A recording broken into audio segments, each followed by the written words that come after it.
بسم اللہ الرحمن الرحیم۔ مکمل پاکستان پارٹی کا نعرہ، ایمان، اتحاد، تنظیم اور عدل میں مستقبل ہمارا جو اس وقت انتخابی نشان ہے وہ ہے چمنی کارخانوں اور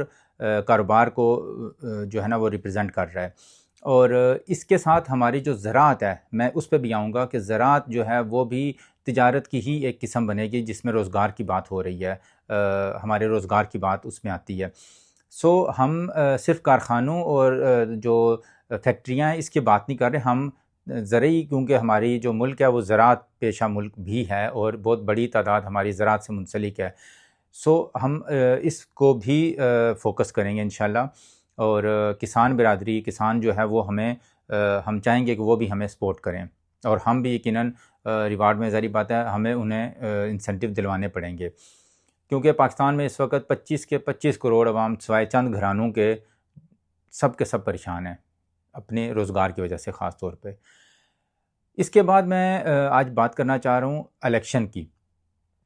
فارم 47 اور 45 والے جو ایشوز بنے ہوئے ہیں اس پہ میں آپ کو ڈیٹیل سے ہم اس پہ بات کریں گے، کیونکہ ہم نے جب الیکشن میں اگر آنا ہے تو ہمیں اس کے لیے میں ایک پراپر میکینزم اور ایک آپ لوگوں کو انشاءاللہ شیئر کروں گا کچھ چیزیں جس میں ہم انشاءاللہ جو غریب عوام ہے جس کی وجہ سے یہ پارٹی بنائی گئی ہے، جن کے لیے ہمارا ٹارگٹ ہے کہ ان کو تجارت اور بزنس اور کاروبار ہو، ان کو روزگار بڑھے، ان کو ہم بتائیں گے کہ الیکشن لڑنا کیسے ہم بڑے یونیک طریقے سے الیکشن لڑیں گے، اور انشاءاللہ اگر آپ نے ہماری بات مانی تو الیکشن میں جو ہم نتائج چاہتے ہیں وہ لازمی ہمیں ملیں گے۔ آج کے یہیں تک۔ پاکستان پائندہ باد۔